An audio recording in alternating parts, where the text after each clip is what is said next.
Class 9 ম্যাথামেটিক্সের আজকের ক্লাসে আমরা 23, 24 এবং 25 এই তিনটে অঙ্ক করব। এই তিনটে অঙ্কই হচ্ছে কোষে দেখি 18 থেকে, অর্থাৎ বৃত্তের ক্ষেত্রফল অধ্যায় থেকে।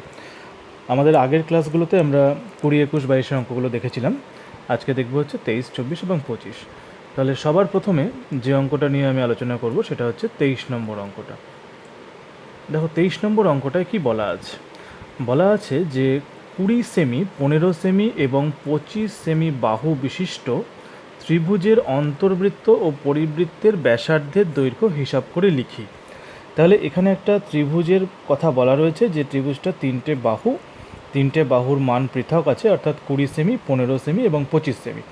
এই ত্রিভুজটার একটা অন্তর্বৃত্ত রয়েছে এবং একটা পরিবৃত্ত রয়েছে, তাদের ব্যাসার্ধের দৈর্ঘ্য হিসাব করতে হবে এবং তারপরে ওই অন্তর্বৃত্ত এবং পরিবৃত্তকার ক্ষেত্রের যে ক্ষেত্রফল রয়েছে সেই ক্ষেত্রফলটা হিসাব করতে হবে। তাহলে এই অঙ্কটা করার জন্য আমাদের সবার আগে এই 20, 15 এবং 25 সেমি বাহু বিশিষ্ট যে ত্রিভুজটা রয়েছে সেই ত্রিভুজটার একটা রাফে ছবি এঁকে নিতে হবে। এঁকে নিলে অঙ্কটা করতে আমাদের অনেকটা সুবিধা হবে। তাহলে আমরা শুরু করি 23 নম্বর অঙ্কটা। প্রথমেই যেটা আমি প্রশ্নে বলা আছে সেটা লিখে নিচ্ছি যে ত্রিভুজটির বাহুগুলি হলো ত্রিভুজের বাহুগুলির মান বা দৈর্ঘ্য সমান সমান কত কত আছে, অর্থাৎ আমাদের রয়েছে হচ্ছে 20 সেমি, 15 সেমি এবং রয়েছে 25 সেমি। তিনটে মান দেওয়া আছে, একটা হচ্ছে 20 সেমি, একটা 15 সেমি, একটা 25 সেমি। আচ্ছা, এবারে ছবিটা আঁকার আগে আমি একটা জিনিস তোমাদেরকে ভালো করে লক্ষ্য করতে বলবো, সেটা হচ্ছে তিনটে মান দেখো, 20, 15 আর 25। এই তিনটে মানের বাহু দ্বারা যদি একটা ত্রিভুজ তৈরি করি তাহলে সেই ত্রিভুজটা কীরকম ত্রিভুজ হবে তার একটা ধারণা আমাদের এই মান তিনটে থেকে বের করতে হবে। যেমন ধরো, যদি আমি মনে করি যে 20 স্কোয়ার প্লাস 15 স্কোয়ার আমি বার করি, তাহলে কি হবে? 20 স্কোয়ার মানে হচ্ছে 400, 15 স্কোয়ার মানে হচ্ছে 225, তাহলে ইকুয়াল টু আসছে হচ্ছে 625। ঠিক আছে, আর একটা বাহু পড়ে থাকলো, সেটা হচ্ছে 25, তার যদি আমরা স্কোয়ার করি তাহলেও আমরা পাচ্ছি হচ্ছে 625। তাহলে এখান থেকে কি পেলাম? এখান থেকে যেটা পেলাম সেটা আমরা বলতেই পারবো খুব সহজেই যে 25-এর স্কোয়ার ইকুয়াল টু হচ্ছে 20 স্কোয়ার প্লাস হচ্ছে 15 স্কোয়ার।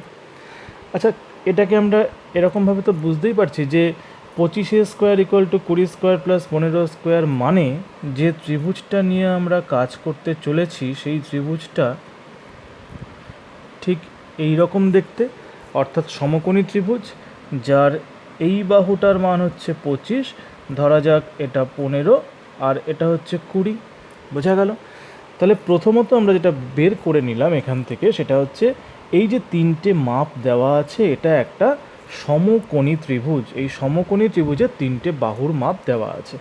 তাহলে এই ত্রিভুজটার নাম হচ্ছে ABC ত্রিভুজ। এবারে এই সমকোণী ত্রিভুজটার একটা পরিবৃত্ত আঁকতে হবে এবং একটা অন্তর্বৃত্ত আঁকতে হবে। তাহলে পরিবৃত্ত আঁকা মানে ত্রিভুজের বাইরের দিক দিয়ে একটা বৃত্ত হবে। তাহলে মোটামুটি সেই বৃত্তটা এই তিনটে বিন্দুকে নিয়েই হবে। তাহলে অনেকটা এরকম দেখতে হবে। বৃত্ত তো এভাবে আঁকতে পারবো না, আমি যতটা পারছি আমি চেষ্টা করে দিচ্ছি তোমাদেরকে একে বোঝানোর জন্যে। যে এই হচ্ছে একটা বাইরের দিক দিয়ে বৃত্ত হবে আর ভেতর দিক দিয়ে আর একটা বৃত্ত হবে। এই হলো ভেতর দিক দিয়ে আর একটা বৃত্ত হবে। তাহলে এই দুটো বৃত্ত থাকবে। এবারে এই দুটো বৃত্তের যেটা আমাদের নির্ণয় করতে হবে সেটা হচ্ছে পরিধি এবং ক্ষেত্রফল। প্রথমে আমরা আসছি হচ্ছে পরিবৃত্ত। এই যে পরিবৃত্তটা রয়েছে তার যেটা কেন্দ্র, সেটা সমকোণী ত্রিভুজের ক্ষেত্রে যেটা হয় সেটা হচ্ছে সবসময় অতিভুজের যে মধ্যবিন্দুটা, সেই মধ্যবিন্দু থেকে এই অবধি যে দূরত্ব সেটা হচ্ছে তার ব্যাসার্ধের দৈর্ঘ্য হয়। তাহলে এই মধ্যবিন্দুটা হয় হচ্ছে কেন্দ্র। তাহলে এটাকে যদি আমি ও বিন্দু মনে করি তাহলে ও থেকে সি অবধি যে দূরত্বটা আছে সেই দূরত্বটা হচ্ছে এই পরিবৃত্তের কি না, পরিবৃত্তের ব্যাসার্ধ। ঠিক আছে, সুতরাং ত্রিভুজ ABC এর পরিবৃত্তের ব্যাসার্ধ, পরিবৃত্তের যে ব্যাসার্ধ সেটা হচ্ছে, এটা যদি পুরোটা 25 হয় তাহলে এটা হবে কত, 25/2 সেমি। তাহলে পরিবৃত্তের একটা ছোট মান পেয়ে গেলাম, সেটা হচ্ছে পরিবৃত্তের ব্যাসার্ধ পেয়ে গেলাম 25/2 সেমি। তাহলে যদি পরিবৃত্তের ব্যাসার্ধ পেয়ে যায় তাহলে প্রশ্নে দেওয়া ছিল যে পরিবৃত্তের ক্ষেত্রফল কত। তাহলে সুতরাং ত্রিভুজ এ বি সি এর যে পরিবৃত্ত রয়েছে সেই পরিবৃত্তের ক্ষেত্রফল সমান সমান হচ্ছে পাই আর স্কোয়ার। আর এর মান হচ্ছে 25/2, তাহলে 25/2 ইন্টু হচ্ছে 25/2 এত বর্গ সেমি। এবারে এখানে আমাদের কি করতে হবে, পাইয়ের মানটা বসাতে হবে, অর্থাৎ 22/7 ইন্টু হচ্ছে 25/2 ইন্টু হচ্ছে 25/2 এত বর্গ সেমি। তাহলে এই অবধি আমরা পেলাম। এরপরে আমাদের কি করতে হবে, গুণ করতে হবে, গুণ করে মানটাকে বার করতে হবে। এক্ষেত্রে যদি আমরা গুণ করি, আমি রাফে করে নিয়ে মানটা বসিয়ে দিচ্ছি, তোমরা রাফে করে নেবে। ওপরের এই তিনটে সংখ্যাকে গুণ করলে আমরা পাবো হচ্ছে 6, 8, 7, 5, ঠিক আছে। এবং এখানে এটা কাটাকাটি করে তারপর পেয়েছি 6, 8, 7, 5 পাবো না, এর থেকে বেশিই পাবো, এটা আমি কাটাকাটি করেই এখানে বের করেছি এটা। এবং নিচে পাবো হচ্ছে 14, 6, 8, 7, 5 ডিভাইডেড বাই 14, এটা হলো শেষ অবধি বেরোলো। এবার এটাকে আমাদের নিয়ে যেতে হবে হচ্ছে পূর্ণ সংখ্যায় নিয়ে গেলে এটা আসবে হচ্ছে 491, এটা এত পূর্ণ 1/14, ঠিক আছে। 491 পূর্ণ 1/14 বর্গ সেমি। আমি সরাসরি উত্তরটা এখানে বসিয়ে দিলাম, তোমরা ভাগটা গুণটা করে তারপরে কাটাকাটি করে ভাগটা করে সেখান থেকে উত্তরটা বার করবে। তাহলে এটুকু আমাদের হয়ে গেল, একটা পার্ট আমাদের কমপ্লিট, পরিবৃত্তটা কমপ্লিট হয়ে গেল। এবার আমাদের যেটা বার করতে হবে সেটা হচ্ছে আমাদের অন্তর্বৃত্ত। এবার অন্তর্বৃত্তের কাজটা করতে গেলে আবার আমাদের ছবিটায় আসা দরকার। এই যে ছবিটা, ধরা যাক এই যে বৃত্তটা আছে তার এই মাঝখানটায় এই যে অংশটা, এই অংশটাকে আমি নাম দিলাম, এই যে এটা হচ্ছে অংশ বলা ভুল, এটা হচ্ছে কেন্দ্র, কেন্দ্রের নাম দিলাম হচ্ছে আমি কিউ, অর্থাৎ কিউ কেন্দ্রীয় বৃত্ত, ঠিক আছে। এবার এই কিউ এর সঙ্গে বি বিন্দু যুক্ত করলাম, কিউ এর সঙ্গে আমি সি বিন্দু যুক্ত করলাম এবং কিউ এর সঙ্গে এ বিন্দুকেও যুক্ত করলাম, ঠিক আছে। যুক্ত করলে যেটা হচ্ছে সেটা হচ্ছে এই যে সরলরেখাগুলো এরা প্রত্যেকে এই বি কোণ, সি কোণ এবং এ কোণকে সমদ্বিখণ্ডিত করেছে। পরবর্তী কাজ কি, এই কিউ থেকে বিসির ওপর একটা লম্ব যেটাকে ডি বিন্দুতে ছেদ করলো, কিউ থেকে এইটার উপরে একটা লম্ব যেটা ই বিন্দুতে ছেদ করলো, আর কিউ থেকে এর উপরে একটা লম্ব যেটা এফ বিন্দুতে ছেদ করলো, ঠিক আছে। আর কি দেখা যাচ্ছে, এই যে কিউ ডি বা কিউ এফ বা কিউ ই, এটাই কিন্তু এই ছোট বৃত্তটা অর্থাৎ অন্তর্বৃত্তটার ব্যাসার্ধ, যেটার মান হচ্ছে আর, ঠিক আছে। তাহলে এবার আমরা ছবি থেকে কি কি পেলাম একটু লিখে নিই। আমরা ছবি থেকে যেটা পেলাম সেটা হচ্ছে যে, সুতরাং ত্রিভুজ এ বি সি এর অন্তর্বৃত্তের ব্যাসার্ধ ধরি আর সেম, ঠিক আছে, আর সেম। সুতরাং Q D equal to Q E equal to Q F equal to হচ্ছে আর সেমি। তার মানে কি, তার মানে যেটা আমরা ছবিতে এখানে দেখেছিলাম যে এই যে তিনটে অংশ ছিল লম্ব তিনটে, এই তিনটের মান হচ্ছে আর সেমি। এবার আমাদের কি বার করতে হবে, আমাদের এই মানটাকে বার করতে হবে। কিভাবে বার করব, আমরা বার করব এইভাবে যে এই পুরো বড় যে ত্রিভুজটা আছে সেই বড় ত্রিভুজটার ক্ষেত্রফলকে, এখানে দেখো তিনটে ত্রিভুজ তৈরি হয়েছে, তিনটে ত্রিভুজে ভাগ করা হয়েছে। তাহলে আমরা এই ছোট ত্রিভুজটা, তারপরে এপাশের এই ছোট ত্রিভুজটা এবং তারপরে এই পাশের এই ছোট ত্রিভুজটা, তিনটে ত্রিভুজের ক্ষেত্রফলকে যোগ করে সেটা বড় ত্রিভুজের ক্ষেত্রফলের সাথে সমান করে তারপরে সেখান থেকে আমরা আর এর মানে চলে আসতে পারবো, ঠিক আছে। তাহলে দেখা যাক অঙ্কটা কীভাবে করা যায়, বাকি অংশটুকু। প্রথমে আমরা আসছি, সুতরাং ত্রিভুজ এ বি সি এর ক্ষেত্রফল, এ বি সি যে ত্রিভুজটা রয়েছে সেই এ বি সি এর ক্ষেত্রফল, ত্রিভুজ এ বি সি এর ক্ষেত্রফল যেটা আমাদের ছবিতে ছিল হাফ ভূমি ইন্টু উচ্চতা বলতেই পারি আমরা, যেহেতু সমকোণী ত্রিভুজ, তাহলে হাফ ভূমির মানটা এখানে ছিল হচ্ছে 20 আর উচ্চতার মানটা ছিল হচ্ছে 15, এত বর্গ সেমি। এটাকে গুণ করে মানটা বের করা যেতে পারে, বা মান বের না করলেও কোনো অসুবিধা নেই। আচ্ছা, আবার যেটা আমরা জানি যে সুতরাং ত্রিভুজ এ বি সি এর ক্ষেত্রফল সমান সমান ত্রিভুজ এ ও বি এর ক্ষেত্রফল প্লাস ত্রিভুজ বি ও সি এর ক্ষেত্রফল, এবং তারপরে আর একটা আছে সেটা হচ্ছে সিওএ, ত্রিভুজ সিওএ এর ক্ষেত্রফল। তাহলে এই তিনটে ক্ষেত্রফলকে যোগ করলে যেটা আমরা পাবো সেটা হচ্ছে মূল ত্রিভুজটার ক্ষেত্রফল। তাহলে এবার যোগ করা যাক। মূল ত্রিভুজটার ক্ষেত্রফল বসিয়ে নিই আগে। সেটা হচ্ছে কি ছিল মূল ত্রিভুজটার ক্ষেত্রফল, আগের লাইনেই বার করেছি আমি, সেটা হচ্ছে 1/2 ইন্টু 20 ইন্টু হচ্ছে 15। আর এ ও বি এর ক্ষেত্রফল, এবার এ ও বি এর ক্ষেত্রফল কোথায় পাবো? আবার যদি একটু উপরের ছবিটায় আমরা যাই তাহলে পেয়ে যাব এ ও বি এর ক্ষেত্রফল। এই হলো আমার ছবিটা। এখানে এ ও বি বলতে এই ত্রিভুজটা বোঝাচ্ছে, যার ভূমি যদি 15 হয় তাহলে এইটা হচ্ছে উচ্চতা। তাহলে এ ও বি এর ক্ষেত্রফল মানে হচ্ছে 1/2 ইন্টু এ বি ইন্টু হচ্ছে কিউ এফ। ঠিক আছে, তাহলে এখানে এবার চলে যাই।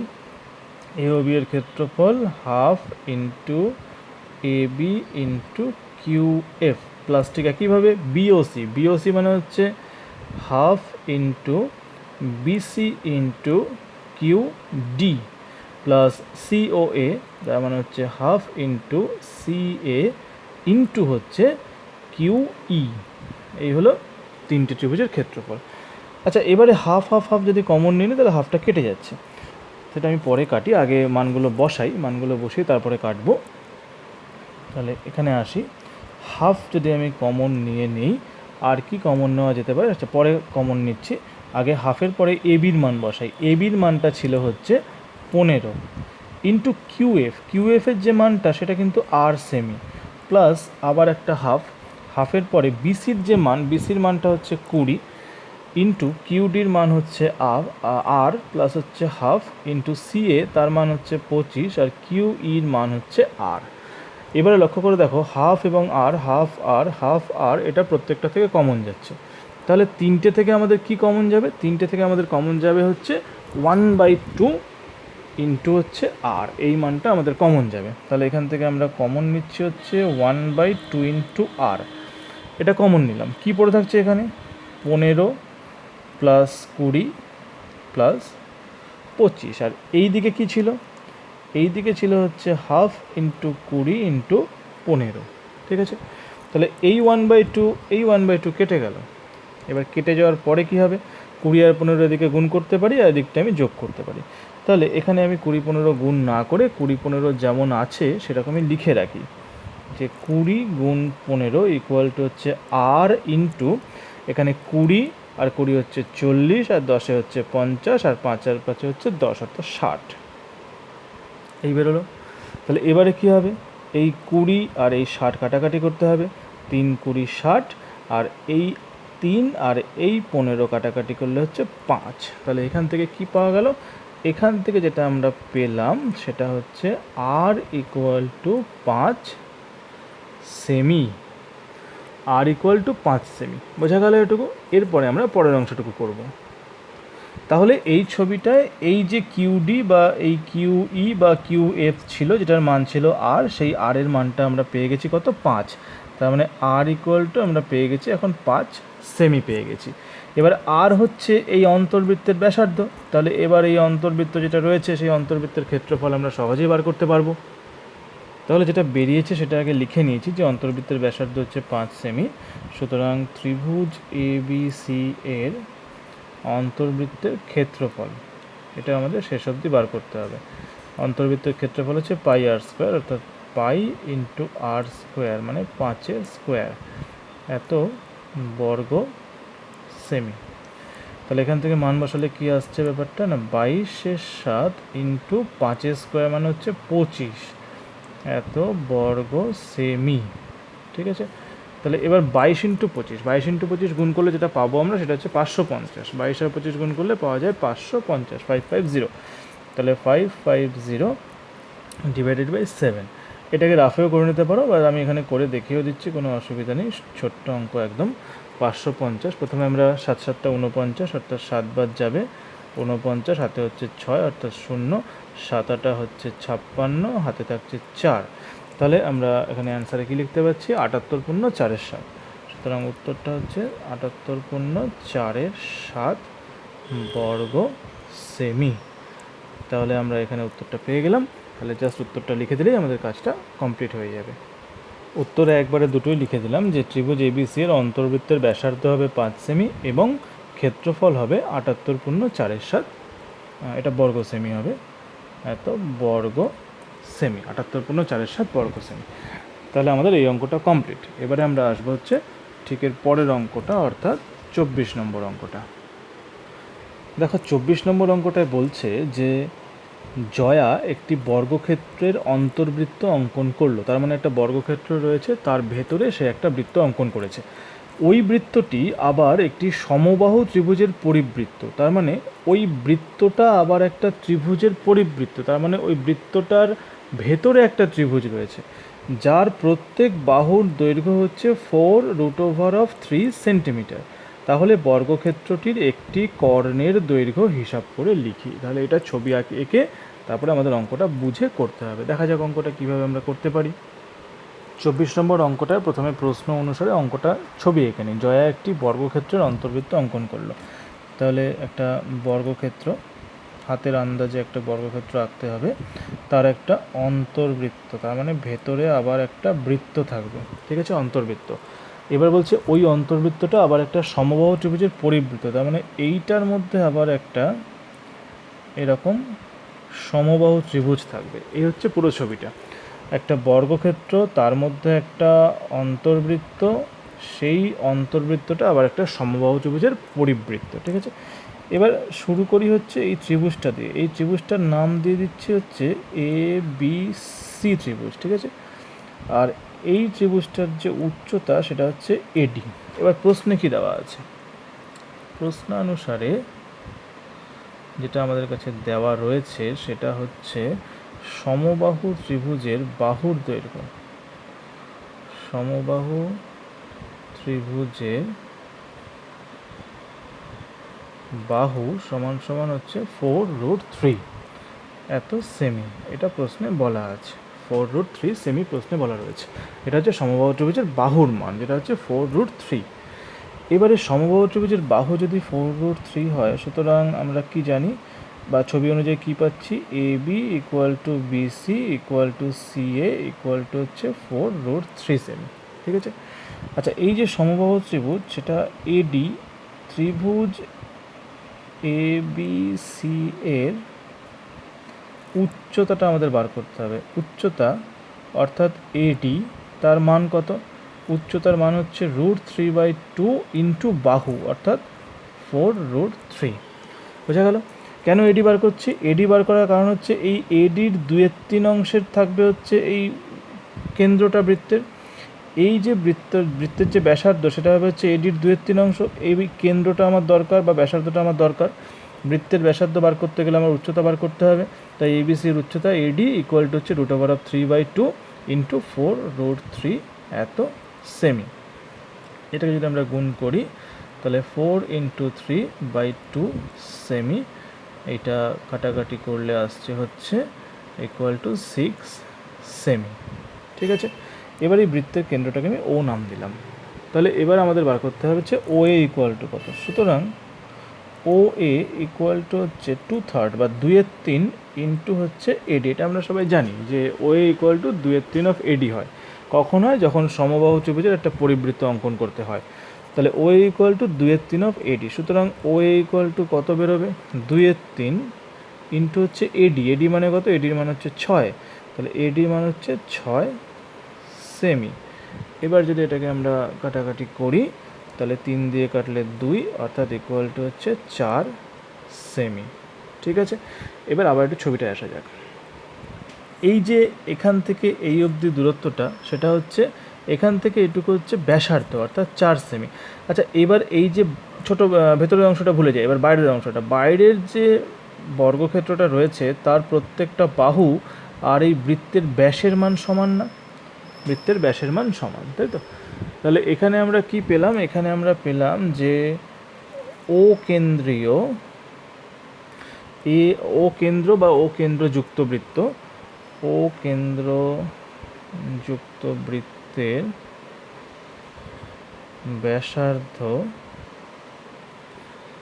ব্যাসার্ধ সমান সমান কত? ব্যাসার্ধ সমান সমান হচ্ছে 4 সেমি, তাই তো? আচ্ছা, সুতরাং বৃত্তের ব্যাস কত? ব্যাস ইকুয়াল টু হচ্ছে 8 সেমি। তাহলে বৃত্তের ব্যাস যদি 8 সেমি হয়, সুতরাং বৃত্তের বাইরে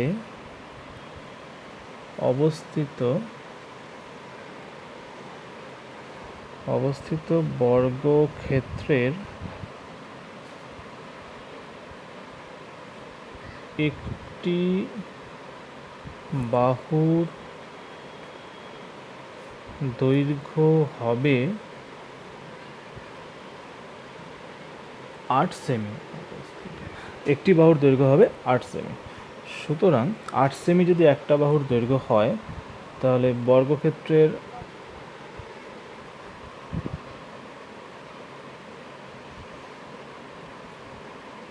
কর্ণের দৈর্ঘ্য কত হবে? কর্ণের মান সমান সমান হচ্ছে √2 ইন্টু বাহু এত একক। তাহলে √2 ইন্টু বাহুর মান হচ্ছে 8 এত সেমি। তাহলে ইকুয়াল টু আসছে 8√2 সেন্টিমিটার। এটা হয়ে গেল হচ্ছে বর্গক্ষেত্রের কর্ণের দৈর্ঘ্য। তাহলে প্রশ্নে আমাদের বলেছিল যে বর্গক্ষেত্রটির একটি কর্ণের দৈর্ঘ্য হিসাব করে লেখো। উত্তরে তাই আমরা লিখে দিলাম যে বর্গক্ষেত্রটির একটি কর্ণের দৈর্ঘ্য হচ্ছে 8√2 সেমি। তাহলে এই অঙ্কটা খুব ছোটো অঙ্ক, এই অঙ্কটা আমাদের কমপ্লিট। এরপরে আমরা আসবো হচ্ছে 25 নম্বর অঙ্কটা। আমাদের আজকের ক্লাসের শেষ অঙ্ক হচ্ছে 25 নম্বর অঙ্ক। 25 নম্বর অঙ্কটা যেটা বলছে সেটা হলো, সুমিত একটি তারকে দুটি সমান অংশে কাটলো। ভালো কথা, দুটি সমান অংশে কেটেছে। একটি অংশকে বর্গাকারে ও অপর অংশটিকে বৃত্তাকারে বাঁকালো। ঠিক আছে, বৃত্তাকার তারটি বর্গাকার তারটির থেকে 33 বর্গ সেমি বেশি জায়গা নিলে তারটির প্রকৃত দৈর্ঘ্য হিসাব করে লিখি। তাহলে বোঝা গেল কি বলছে, একটা তার নেওয়া হয়েছে, নিয়ে তারকে মাঝখান থেকে কেটে ফেলা হয়েছে, কেটে ফেলে একটা অংশ দিয়ে বর্গক্ষেত্র তৈরি করা হয়েছে আর অপর একটা অংশ দিয়ে বৃত্ত তৈরি করা হয়েছে। এবার বর্গক্ষেত্র এবং বৃত্তের যে ক্ষেত্রের জায়গাটা, সেই জায়গাটা কি বলছে না, বৃত্তাকার তারটি বর্গাকার তারটির থেকে 33 বর্গ সেমি বেশি জায়গা নিয়েছে। অর্থাৎ বৃত্তাকার তারের যে ক্ষেত্রফল সেটা বর্গাকার তারের ক্ষেত্রফলের থেকে 33 বর্গ সেমি বেশি। তাহলে যদি হয়, তাহলে বলছে তারটির প্রকৃত দৈর্ঘ্য হিসাব করে লিখি। তাহলে করা যাক অঙ্কটা। তাহলে প্রথমেই যেটা আমরা একটু ছবি এঁকে বুঝে নেই ব্যাপারটা, যে এই হলো আমার পুরো তারটা। ঠিক আছে, এখান থেকে এই অবধি হচ্ছে আমার তারটা। এই তারটাকে ঠিক মাঝ বরাবর এখান থেকে দুটো টুকরো করে দেওয়া হয়েছে মাঝ বরাবর। তাহলে যদি মনে করি এটা এক্স, তাহলে এটাও এক্স, তাহলে পুরো যে তারটা সেটা সমান সমান হচ্ছে 2x। ঠিক আছে, এই যে অংশটা, প্রথম যে অংশটা, সেটাকে একটা বর্গক্ষেত্র বানানো হয়েছে এইভাবে। ঠিক আছে, আর এ পাশের যে অংশটা, তাকে দিয়ে একটা বৃত্ত বানানো হয়েছে এইভাবে। আচ্ছা, এই যে বর্গক্ষেত্রটা বানানো হয়েছে এটা কিন্তু এইটুকু তার দিয়েই বানানো হয়েছে, তাই তো? তাহলে বর্গক্ষেত্রের যদি প্রত্যেকটা বাহুর দৈর্ঘ্য আমি এ ধরি, তাহলে এখান থেকে আমি কি পাচ্ছি, 4a, অর্থাৎ বর্গক্ষেত্রের যে পরিসীমা সেটা ইকুয়াল টু হচ্ছে এক্স। বোঝা গেল এটা? কী করলাম দেখো, এখানে আমি এইটুকু তারকে নিয়ে এই বর্গক্ষেত্রটা বানিয়েছি। তাহলে এই বর্গক্ষেত্রের এইটুকু তারই আছে, অর্থাৎ এখান থেকে শুরু করে এইখানে এসে এই অবধি গিয়ে এই অবধিকে এই অবধি এলে হচ্ছে 4a, সেটা সমান সমান হচ্ছে এক্স। আর এখানে কি বলা আছে, এই জায়গার থেকে ঘুরে এসে এইখানে পৌঁছলে সেই এক্স পরিমাণ দূরত্বই আসবে। যদি এই বৃত্তটার ব্যাসার্ধ ইকুয়াল টু আর হয়, তাহলে এর পরিধি কত, 2πr, সেটার মান কত, সেটার মান হচ্ছে এক্স। ঠিক আছে, এটুকু বোঝা গেল সবার? 2πr ইকুয়াল টু হচ্ছে এক্স। আবার এই দুটো মানও কিন্তু সমান, 4a আর 2πr এরা কিন্তু সমান। তাহলে এবারে আমরা অঙ্কটায় আসি। প্রথমে কি লিখব, যে ধরি তারের মোট দৈর্ঘ্য সমান সমান হচ্ছে 2x। আচ্ছা, এককটা আমাদের খেয়াল রাখতে হবে সেমি, তাহলে 2x সেমি, এটা হচ্ছে তারের মোট দৈর্ঘ্য 2x সেমি। এবার এটাকে হাফ হাফ করে ভেঙে দেওয়া হয়েছে। তাহলে তারটিকে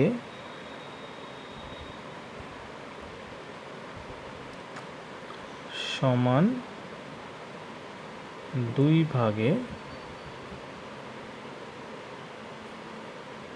ভাগ করার ফলে উৎপন্ন 2 টুকরো তারের দৈর্ঘ্য হবে সমান সমান 2x/2 সেমি, অর্থাৎ x সেমি। ঠিক আছে, x সেমি। এটা প্রথমে আমরা লিখে নিলাম যে প্রত্যেকটা তারের যে অংশ তার মান হচ্ছে x সেমি করে, বা তার দৈর্ঘ্য হচ্ছে x সেমি করে। এবার প্রথম ক্ষেত্রে তারটি দিয়ে একটা বর্গক্ষেত্র বানানো হয়েছে, তাই তো? প্রথম ক্ষেত্রে x সেমি তার দিয়ে বর্গক্ষেত্র তৈরি হয়। ধরি বর্গক্ষেত্রের বাহুর দৈর্ঘ্য সমান সমান a সেমি। সুতরাং বর্গক্ষেত্রের পরিসীমা 4a সেমি। আচ্ছা, সুতরাং 4a = x, এটা আমরা পেয়ে গেলাম। 4a হচ্ছে x। আর কি পাচ্ছি দ্বিতীয় ক্ষেত্রে?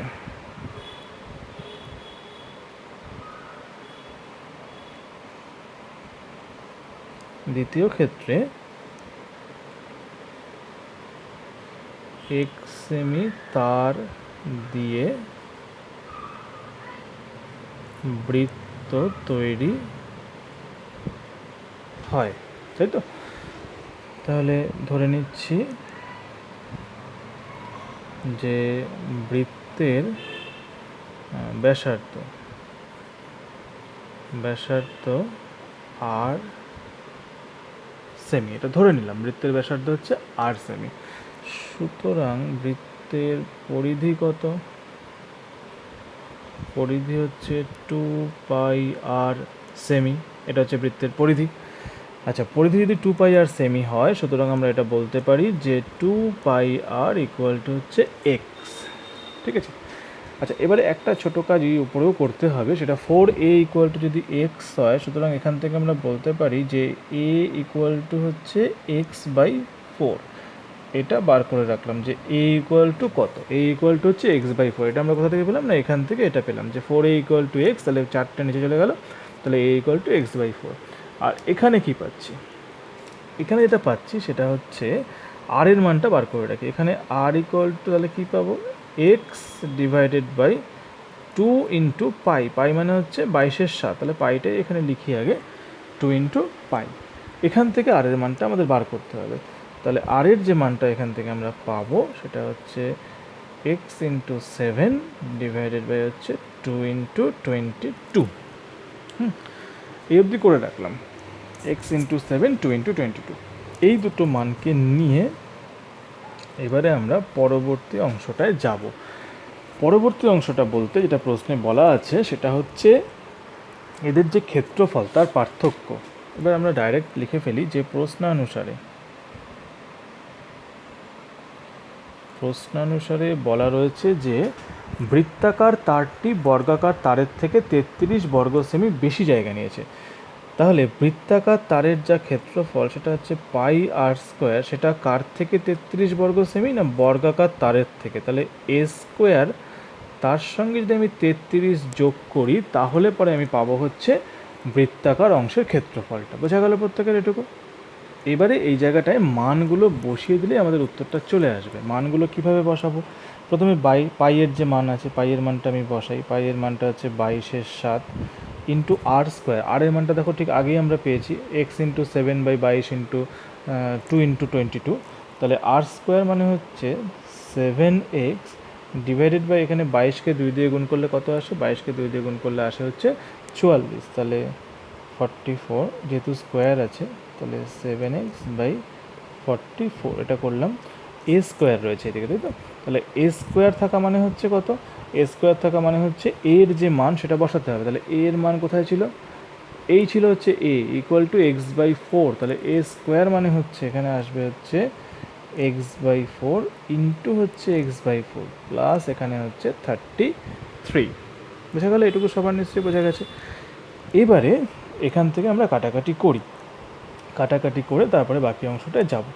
যেমন ধরো এখান থেকে যদি আমাদের কাটাকাটি করতে হয়, এখানে 44 হয়েছে, এখানে এই 7 কেটে গেল, এই 22 আর এই 44 কাটলে হচ্ছে 2।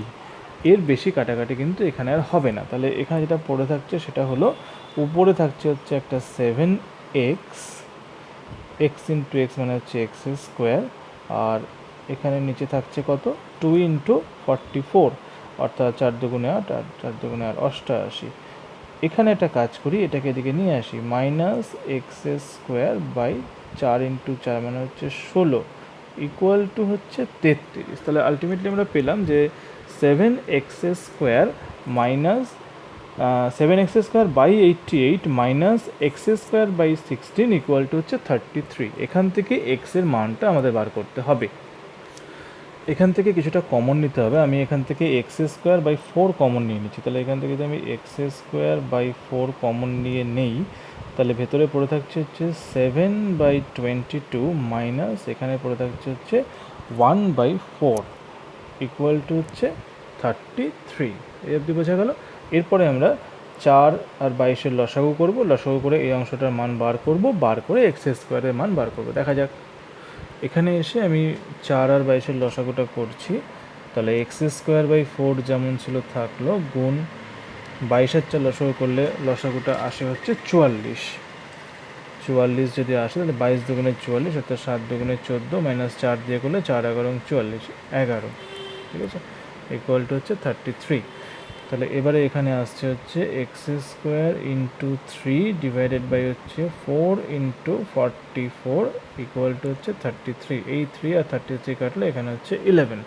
তাহলে এরপরে কি পাওয়া যাচ্ছে? এরপরে যেটা পাওয়া যাচ্ছে সেটা হচ্ছে x square equal to 11 into 4 into 44, ঠিক আছে। সুতরাং x equal to √11 into 4 into 4 into 11। নিশ্চয়ই এটা বোঝা গেছে। এই যে 4 ইন্টু 11 এটা হচ্ছে 44টা, এটাকে আমি ভেঙে দিয়েছি। কেন ভেঙেছি? আমার বর্গমূল করতে সুবিধা হবে। সুতরাং এক্স ইকুয়াল টু দুটো 11-এর বদলে একটা 11 আর দুটো 4-এর জায়গায় একটা 4। সুতরাং এক্স ইকুয়াল টু বেরোলো হচ্ছে 44। তাহলে এক্সের মান যদি 44 হয় তাহলে মোট তারের দৈর্ঘ্য কত ছিল? সেটা ছিল হচ্ছে 2x। সুতরাং 2x ইকুয়াল টু হচ্ছে 88। তাহলে আমাদের উত্তর বেরিয়ে গেছে। তাহলে আমরা অ্যান্সারে কী লিখব? লিখব যে তারের মোট দৈর্ঘ্য ছিল 88 সেন্টিমিটার। তাহলে তারের দৈর্ঘ্য আমাদের বেরিয়ে গেল এবং আমাদের অঙ্কটাও কমপ্লিট। তাহলে আমরা এই 18 নম্বর কোষে দেখির 23, 24, 25 এই 3টে অঙ্ক এই ক্লাসে শিখে গেলাম। তোমরা নিশ্চয়ই সবাই শিখে গেছো। এই অঙ্কগুলো বারবার প্র্যাকটিস করবে।